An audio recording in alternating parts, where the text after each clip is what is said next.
Boundaries are one of the most important and overlooked skills. And today I am going to discuss why and how you can elevate your skills in creating and carrying out, implementing and maintaining strong, effective boundaries. So I want to say hello to everybody and welcome everybody as they're joining in. Whether you're joining live or whether you're joining on replay, I welcome you to this really essential topic. And for busy people, boundary skills are one of the most essential skills you can develop and elevate. For people who have a lot on their plate, and that includes all mothers that I know, creating effective boundaries can help you protect what I call your resources.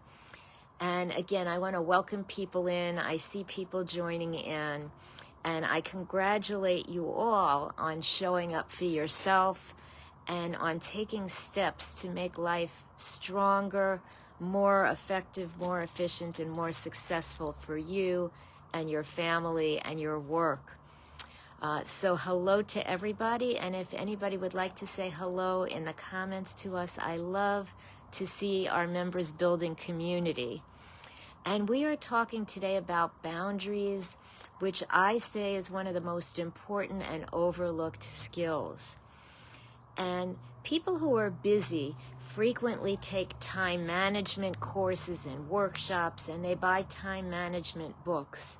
But if you don't have good boundary skills, then your time probably frequently leaks out. You're probably leaking time and losing time with poor boundaries.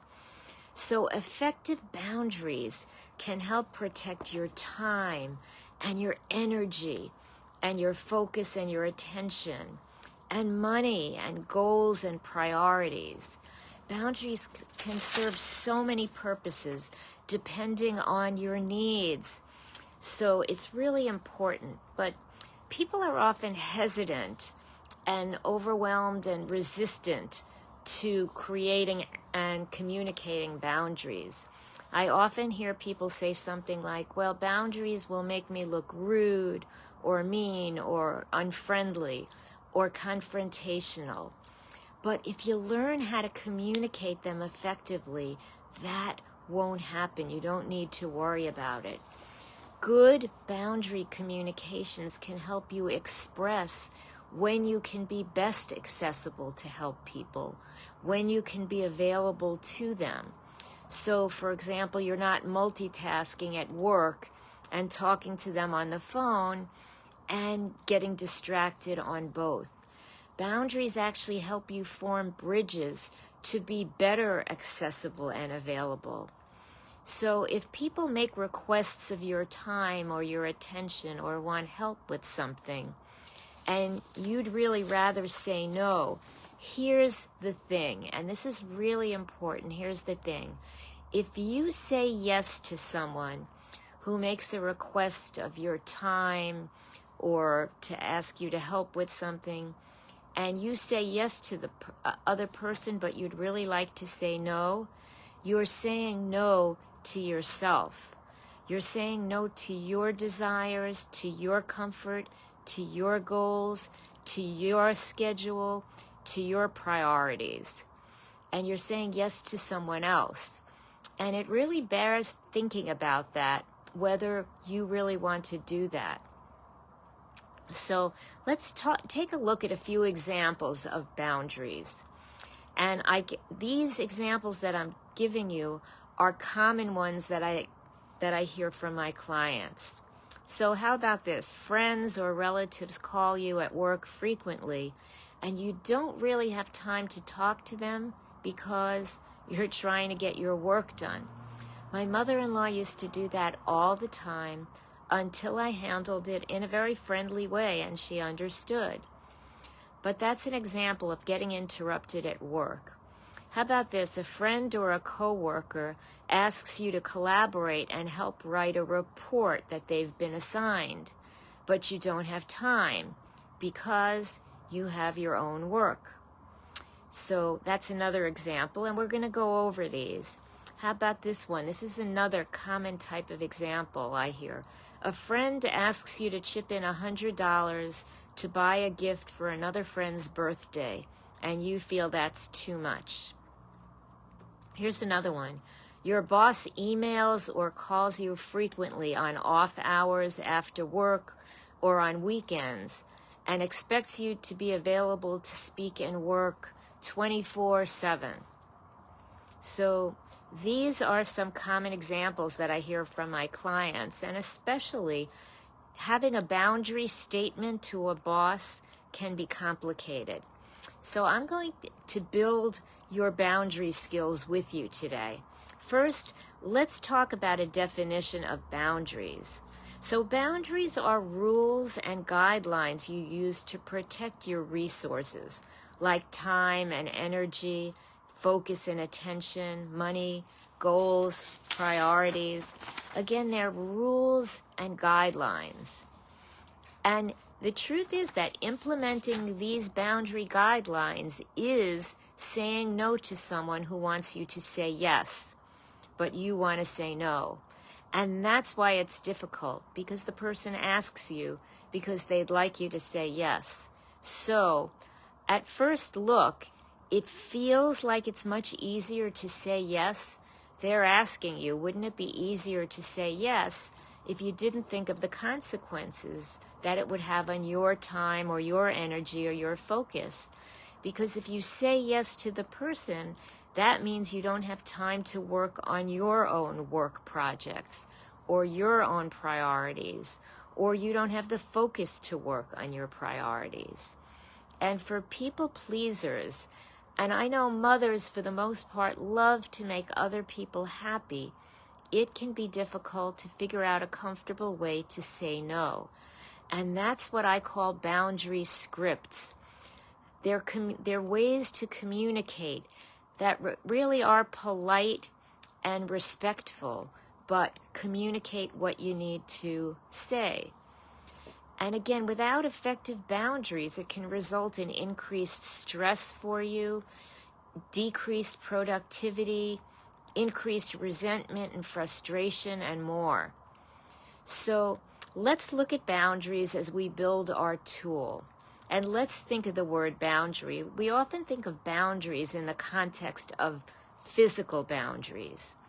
Like, let's think for a physical area, like a sports field, a basketball court, or a baseball field, or a house.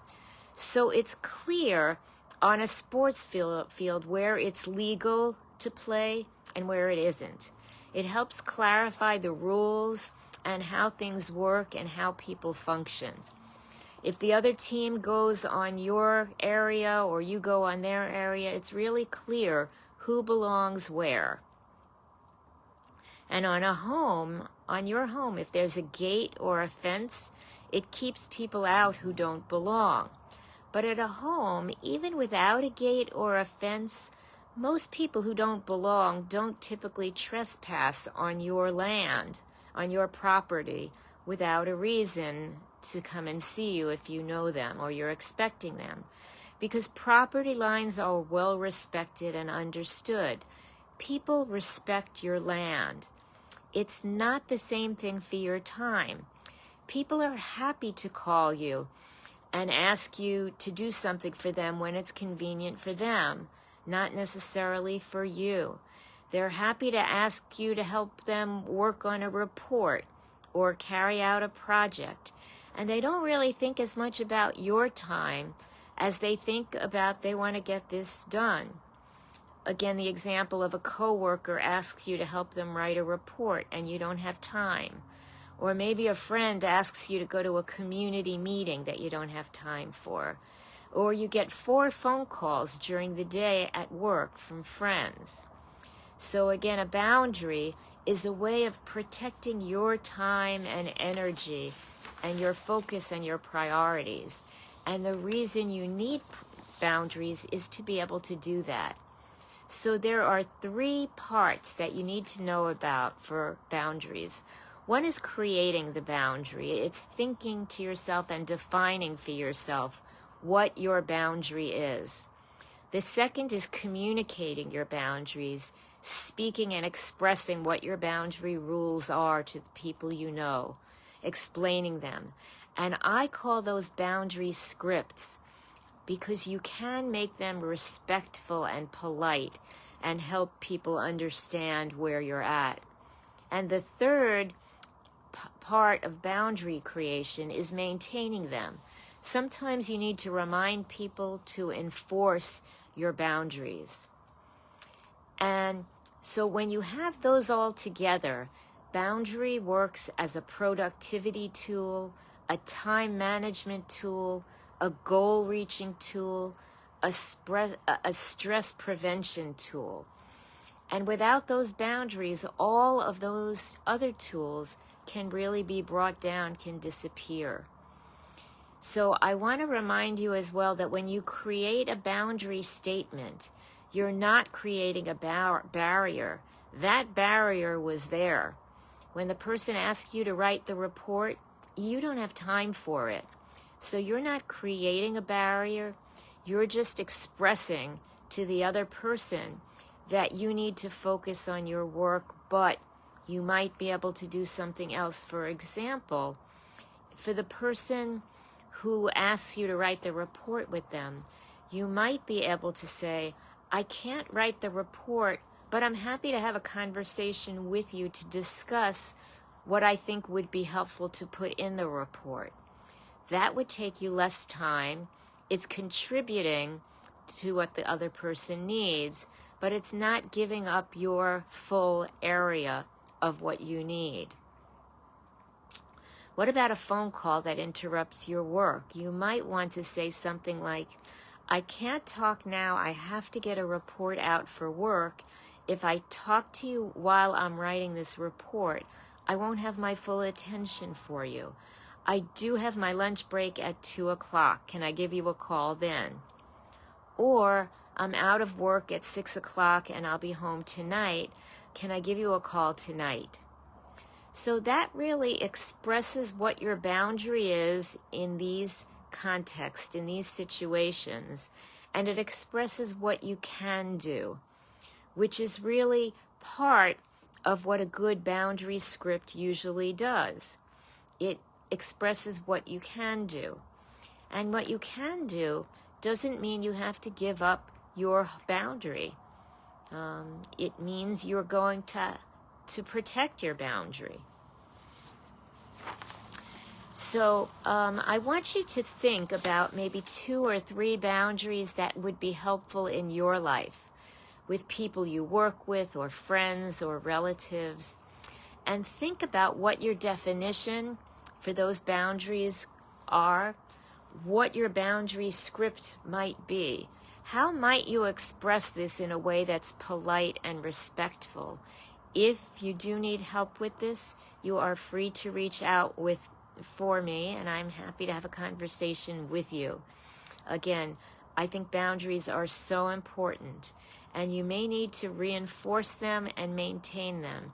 So having boundary scripts is so important. So I want to repeat 4 keys about boundaries. 1 is stop feeling guilty about creating boundaries. It's really important. 2 is when you create boundaries, you need to think about the 3 components. You need to create the boundary, to define yourself what is important. How are you going to communicate it? What are the words? What's the boundary script? And third, how are you going to maintain or enforce the boundaries if you need to remind people? The third key is remember that effective boundaries are a tool for productivity, for time management, for goal reaching, for maintaining priorities, for stress management, and it's one of the most important, one of the most overlooked tools for busy people who have a lot on their plate.